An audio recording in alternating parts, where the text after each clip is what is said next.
चलो आज बनैबा पोटल आलू खुरमा। पोटल को किसी यही भाव में आगर पटे पछपटे कट लगे काटि नेबा। आलू को यहपरी भाव में किसी काटि नेबा। पोटल को प्रथम तेल रे लुण हलदी पकईकि भाजवा लगे। गैस फ्लेम टाक स्लो रखा जमीक पोटल और आलू दुईट जाक भलरे सीझी पार। देखो ए मोर पोटल सीझी आसला मुझे आलू को भाजवाई पकई देছি। आलू से सेम प्रोसेस लुण हलदी गोल भाजवा लगे जमीक देखो मोर आलू पोटल दुईट जाक भाजी सारी। किसी पैन में तेल ना तादेह किसी चीनी आड करवा। चीनीटा भलसे नाली हो गलापर किसी काटिक रखिथा पिज आड करवा। एवं देखो पिज जो भलसे भाजी सारापर गोल्डन ब्राउन हो सारी।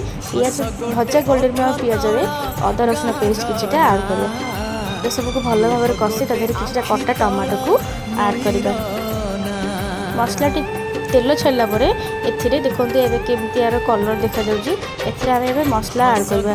धनिया पाउडर, जीरा पाउडर, लंका गुंडा, कड़ी पाउडर यही सब मसला आड कर भल से भाजी सारापर मुझे नड़िया को बाटिकी रखी एवं ये मसला जो तेल छाड़ी सारापर तक आड करवा। एवं देखो मसलाटा हो आसला।